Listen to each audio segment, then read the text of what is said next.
대통령이 총이라는 단어를 사용한 것은 기억난다라고 진술한 것은 맞죠? 그 부분도 답변 드리기 제한됩니다.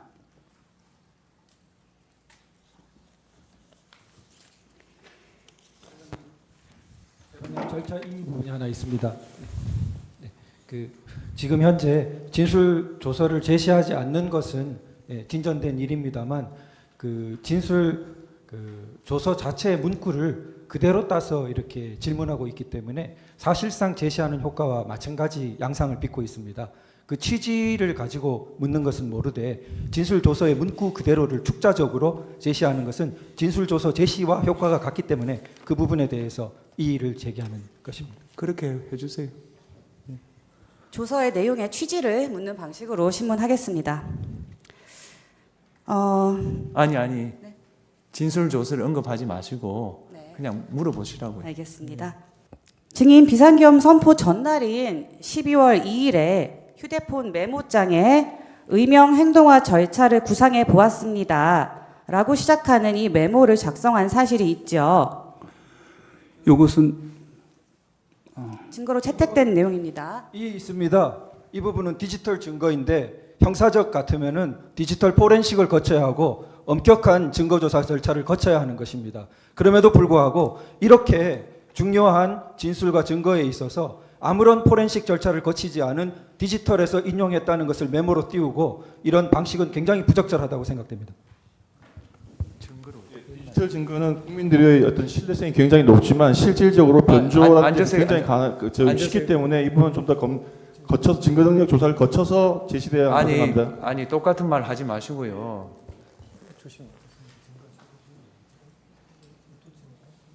지금 몇 호증이죠? 15호증의 2, 15호증의 2입니다. 15호증 2 증거 체부 한번 보세요.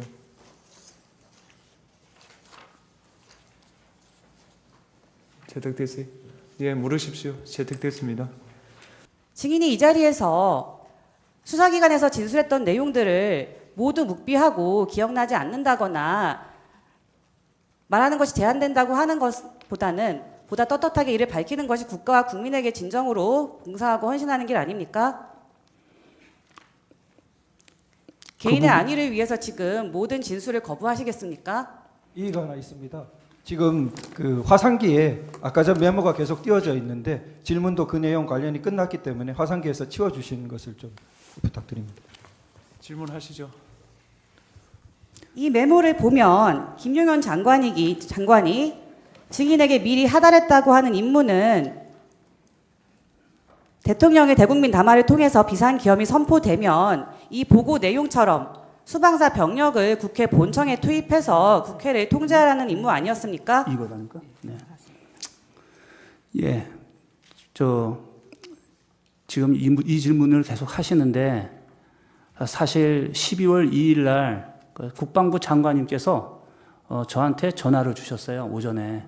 뭐였냐면 서울에서 비상 상황이 벌어지면 수방사는 어떻게 절차가 되고 역할이 뭐냐. 그래서 제가 그거를 한 4, 50분간을 전화로 말씀을 드렸습니다. 오전에.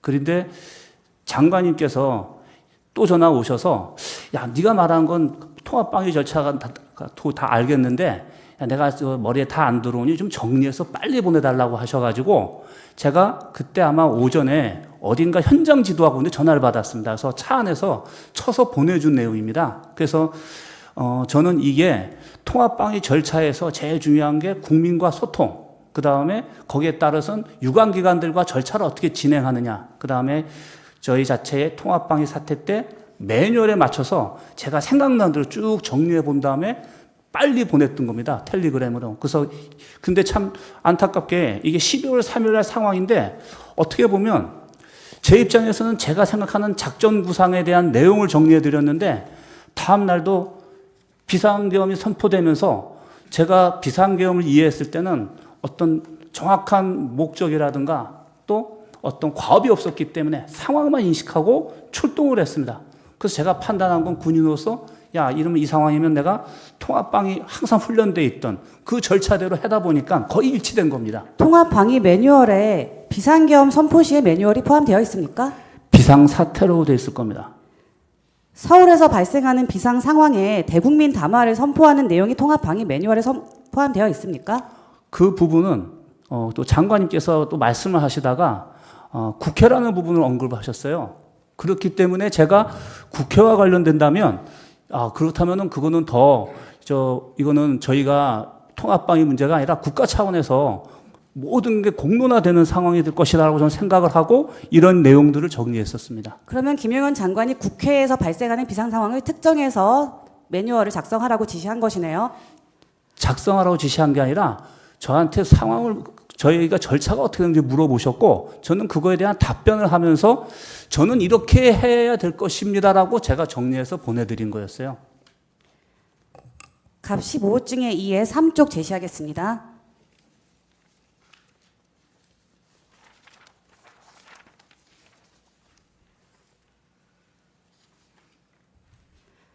증인 김용현 장관에게 아까 그 메모로 작성한 서울의 국회에서 비상 상황이 발생할 때 수방사가 조치할 상황에 대한 보고를 휴대폰 메모장에 작성한 이후에 또 본인의 휴대전화로 문을 열거나 부수는 데 사용하는 도구, 쇠지렛대, 국회 해산이 가능한가요? 등을 검색한 사실이 있죠. 예, 이것도 그거를 작성하다 보니까 용어가 생각이 안 났어요. 그래서 이 도구가 이름이 뭐지? 그래서 제가 인터넷에 그 워딩을 넣을 때 문을 부수는 이런 단어를 썼더니 쇠지렛대라고 나오더라고요. 그래서 그 쇠지렛대를 거기다가 언급을 했던 기억이 납니다.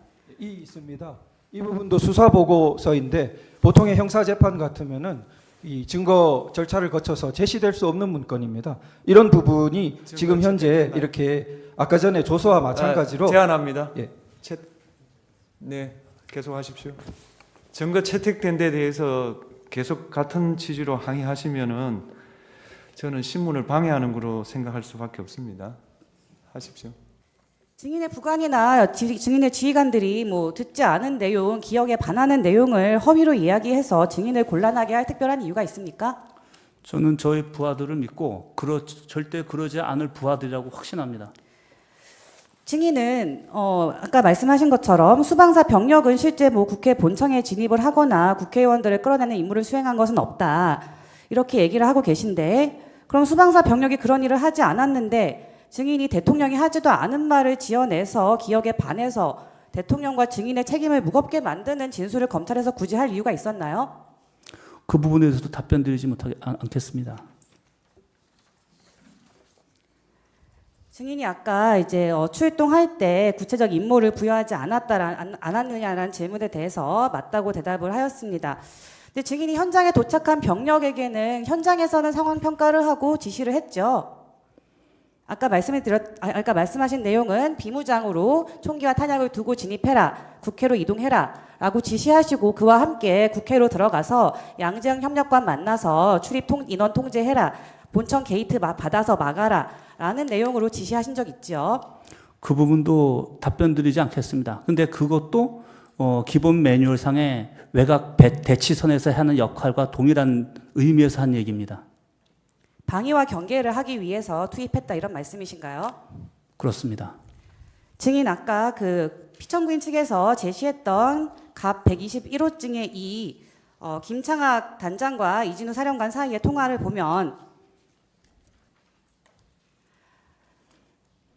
증인이 담 타고 집어넣어 보내라고 지시를 하고 김창학 재판관님, 그거는 저희가 증거 인부 절차를 거치지 않은 내용입니다. 방금 조금 전에 증인께서 제시하셨 의로증입니다. 저희는 의로증입니다. 저희가 동의한 증거입니다.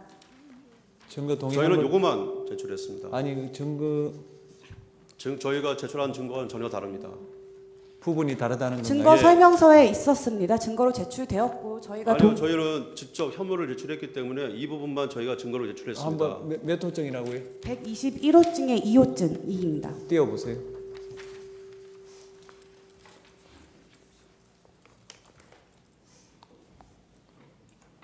한번 122호증 1, 2를 한번 띄워보세요.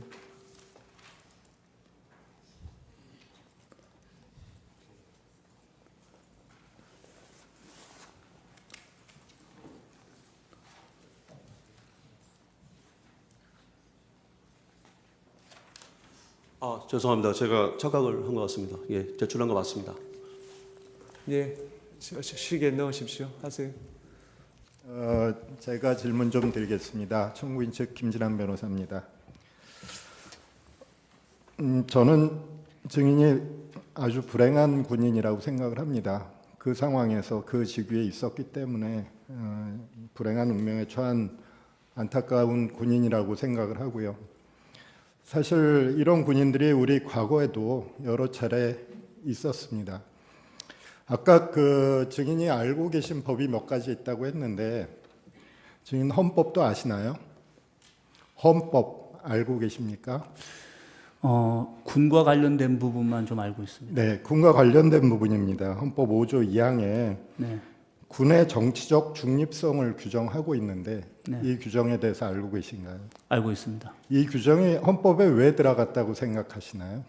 있습니다. 증인 신문은 경험한 사실에 대해 해야 되는데 지금 평가적인 의견이나 지식 차원을 묻고 있습니다. 있습니다.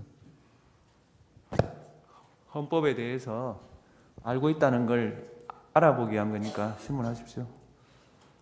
네, 이 정치적 중립성 규정이 헌법에 들어간 건 과거에도 증인과 같은 불행한 군인들이 많이 있었기 때문이라고 저는 생각을 합니다.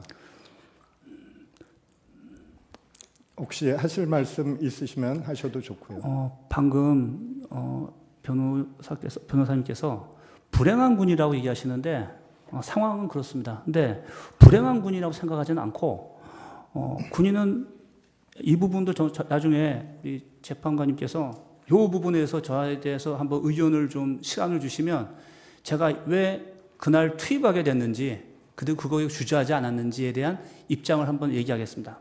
자, 그러면 지금부터 잠시만 주목해 주시기 바랍니다. 제가 구독자분들을 위해서 선물 하나를 준비했는데요. 제가 항상 여러분들께 드리는 말씀이 있습니다.